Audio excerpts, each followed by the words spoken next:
Kato's smile vanished. No, it's private. Just bones and, potatoes. Potatoes in a butcher? Seguya whispered. Things were getting tense. Banda cleared his throat, stood up straight, and said, Brother, we forgot our money. We came in a hurry. Let us run and pick it. We shall be back. In a lively village known for its sweet sugarcane and gossip as loud as cockerels at dawn, there was one thing the villagers loved more than anything else: meat.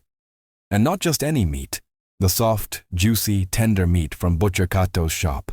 Kato's butcher sat right at the center of the market, with a huge red and white sign that proudly read, Kato Meat Palace, taste that melts in your mouth. From morning till dusk, people flocked from all corners, women in lisus, boda men, rich men with walking sticks, even folks from neighboring villages who didn't mind trekking miles, all for his miracle meat. It was so soft that even babies without teeth could chew it. But with every good thing in a village comes whispers. Some said, Hey, that meat is too soft, like matuka that cooked itself. It tastes sweet, but what kind of animal has such meat? Maybe he's slaughtering young cows or goats that grew up on porridge. The whispers turned into suspicions. Then the suspicions became curiosity. And curiosity birthed a plan. Enter Banda and Seguya, two men known for their stubbornness and endless arguments. They were like salt and pepper, never agreeing, but always together. One hot Wednesday afternoon, Banda removed his cap, scratched his dusty head, and whispered, Seguya, we need to find out what kind of meat this man sells. This is not normal cow behavior. Seguya laughed through his missing front tooth. I was thinking the same. Let's pretend we're meat inspectors from Kampala. They high-fived and made a plan. The next day they would go early, act like customers, and ask smart questions. The next morning they dressed sharp, second-hand suits, shiny shoes, and even borrowed clipboards from the primary school. When they arrived, Butcher Kato welcomed them with his usual charm. Welcome, my brothers. I have meat that will make your tongues dance. The shop looked neat. Too neat, in fact. The knives were shiny, the floor spotless, and even the flies respected boundaries. But something was off. As Banda sniffed the air, he whispered to Seguya, You smell that? It's like boiled socks. They laughed nervously and ordered half a kilo to test. Kato bent down and pulled a brown piece of meat from a box under the counter. Seguya frowned. What part of the cow is this? Kato smiled without blinking. That's premium shoulder of a grass-fed calf that grew near the Nile. Lies, Banda whispered. Shoulder meat doesn't look like liver soaked in omo. As Seguya kept sniffing the meat, he noticed a black polythene bag under the table. He leaned down and poked it. Kato panicked. He quickly kicked the bag further under the table and laughed nervously. That's just chicken bones. I'm donating them to the school for their dog. Now both men looked at each other, pretending not to be scared. Banda tried again. Can we see what's inside the bag, brother? Just to confirm? Kato's smile vanished. No, it's private. Just bones and, potatoes.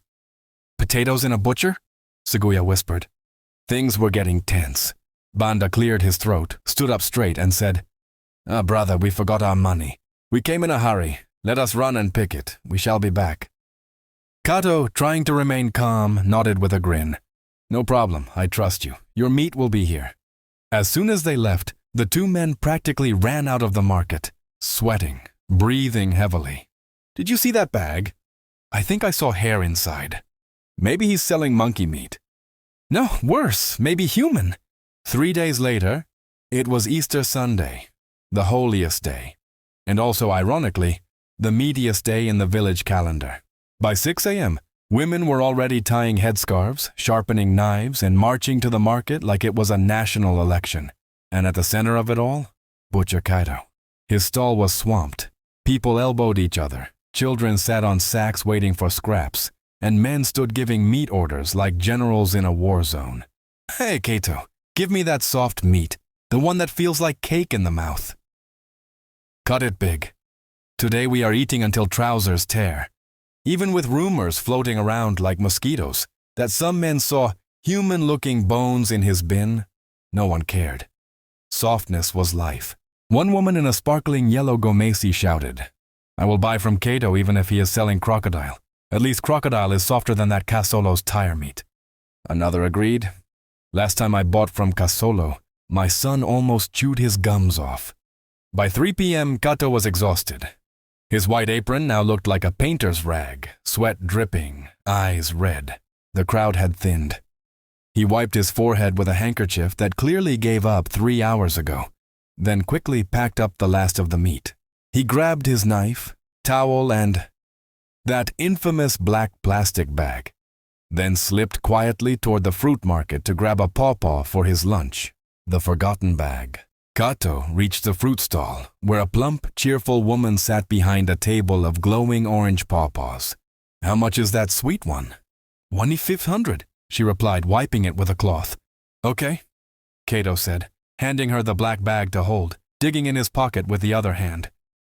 He took his fruit, waved quickly, and walked off in a hurry, humming like nothing was wrong. But he forgot the black bag. 40 minutes later, the fruit seller sniffed, scrunched her face, and muttered, "This bag is sweating like it has fever." She peeked inside.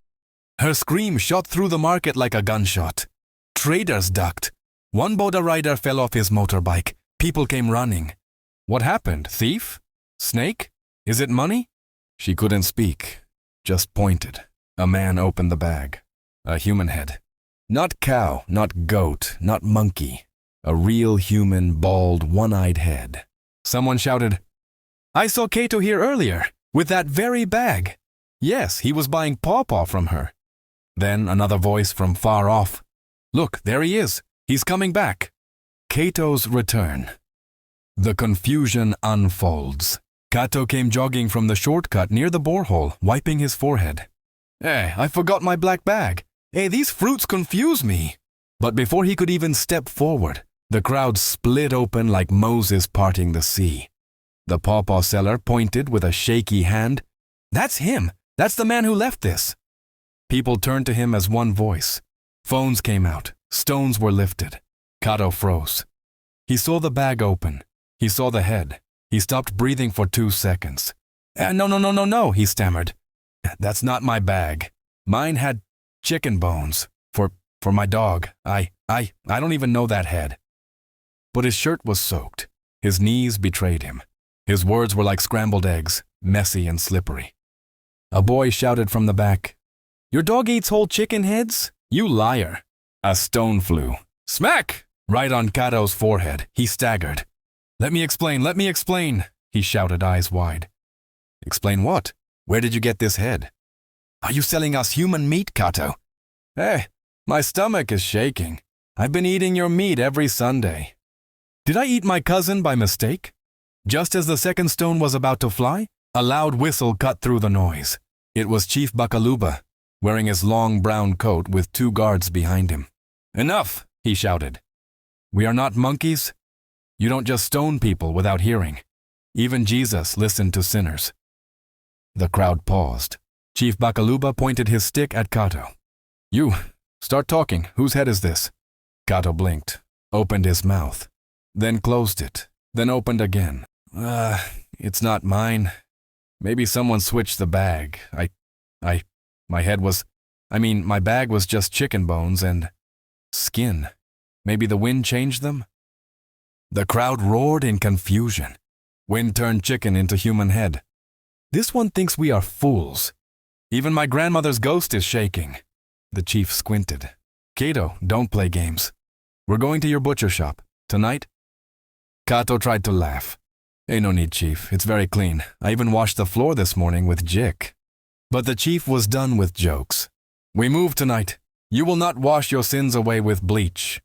And with that, the village prepared for the most shocking inspection of their lives. You're about to witness the unforgettable night inspection. The scene that turned a village of meat lovers into terrified vegetarians overnight. The butcher's secret boils over. That night, the moon was shy, the frogs were louder than usual, and the wind carried whispers no one wanted to hear out loud. The villagers, still shaken from the paw head incident, had gathered at Chief Bakaluba's compound like it was a war council. Children were told to stay home. Goats were tied tighter than usual. And Kato? Kato sat on a wooden stool, tied like a roasted cassava, sweating like a thief in a Bible study. Chief Bakaluba stood, wearing his long brown trench coat, gumboots, and holding his shiny stick like Moses about to part the Red Sea. Tonight, he began in a deep, serious voice. We open the gates of darkness. We find out what this man has been feeding us. If you faint easily, stay home. If your heart is weak, stay with your chickens. The crowd murmured. A tall, thin man named Waswa asked, Chief, what if we find something? That isn't cow. Someone whispered, We already found someone's uncle. What more do you want? The chief pointed forward. We move! The shop sat quiet, almost too quiet. No dogs barked, no flies buzzed. Even the rats had left the neighborhood. The villagers carried torches, pangas, hoes, and a couple of overzealous aunties brought holy water in soda bottles just in case. Chief Bakaluba, his voice calm but sharp, unlocked the door. Kato, still tied up, whimpered, Hey, Chief, I forgot the key. The chief smiled coldly. That's okay, we brought a bigger key. Boom! Musa the mason kicked the door open. They entered. Everything looked perfect. Again, too perfect. Clean knives, neatly wrapped meat, no blood, no smell. Even the fridge was humming peacefully like it wasn't hiding nightmares. Someone gasped. Maybe we overreacted? Another whispered. My heart still says this meat is suspicious. Suddenly the nosy woman from earlier shouted, Hey, I stepped on something. She bent down. A large greasy table was slightly off balance. Chief Bakaluba knelt. He squinted, and then he moved the table. The pot of horror. What they saw froze the room. A huge black pot with burnt edges and something scribbled in chalk. Do not open, spirits inside. Chief Bakaluba smirked. Let's open it. Kato screamed from behind. No, it's just dog soup. For past street dogs. I feed the community. But the villagers had already backed away. The brave ones stepped forward. The pot was heavy, sealed tight. They pried it open. Silence. Then chaos. Inside were bones, lots of bones. Some small like a child's, some large like a grown man's. Some had rings still on the fingers. Others had full dentures inside skulls. One woman fainted immediately. Another screamed, I ate human ribs on Christmas. I gave my baby that soft meat. Was it? Someone else shouted, and that's why Kato's meat had no veins, because humans have soft flesh. Chief Bakaluba stood still. He removed his cap, wiped his face. People, this is not cow, this is not goat. We've been eating our brothers, our cousins, our ancestors. A teenage boy ran out screaming, I'm going to fast for 40 days. I need cleansing. Back outside, Kato sat under a mango tree, head bowed, surrounded by angry villagers. Chief Bakaluba faced him. Oh, speak, tell us the truth, or we bury you in that same pot. Kato wept like a broken tap. It was never supposed to be like this. He began to confess. 3 years ago, my cows died in a flood. I had no money. The butcher was failing. One day, my friend Kasumba, the gravedigger, came and said, Why cry when meat is all around us? People die every day. The villagers gasped. At first I refused, but then I tried. Just once. I boiled one, just to test. I gave it to my neighbor. She said, this meat is sweeter than cow. That's when I knew. The business had changed. Women cried. Men cursed. One woman ran home to check her fridge. Every Sunday, I gave you soft meat. You danced, you smiled. Even your dogs wanted more. You praised me. But it was never cow. A boy stood and shouted, You fed us death. My father said your meat reminded him of his late brother. Now we know why. Another shouted, I thought it was garlic. It was ghost flavor. The nosy woman pointed at Kato. You are Lucifer with an apron. The devil wears a butcher's coat. Then a man, eyes full of tears, asked softly, Kato, did I eat my uncle? Kato looked down. I don't know, Musa. The bodies came in black bags, just like the meat. Silence. The chief's final word. Chief Bakaluba raised his hands. Enough! Justice is not noise. The police are coming. But let this day be known forever in our village, the day when the truth was served raw. He continued, from now on every butcher must be inspected. And you, the people, stop chasing softness. Chase truth. The police arrive. By midnight sirens howled. Kato was arrested. The pot was taken. The shop was locked forever. The next day, a government health team came. They searched Kato's home. They found more bones, and a recipe book titled, How to Tenderize Any Meat. The first ingredient? Fear. That Sunday, no one cooked meat. Everyone boiled cassava in silence. In churches, people prayed harder. Villagers asked God to flush out any bones they may have digested. Children cried, Mummy, are we part zombie? 3 final lessons with scriptures. Luke 8:17. Nothing is hidden that will not be revealed. Even if lies taste sweet, the truth will always come out. Ecclesiastes 12:14. God will bring every deed into judgment, even the secret things. Kato's secret pot couldn't stay buried forever. 3. Proverbs 21:6.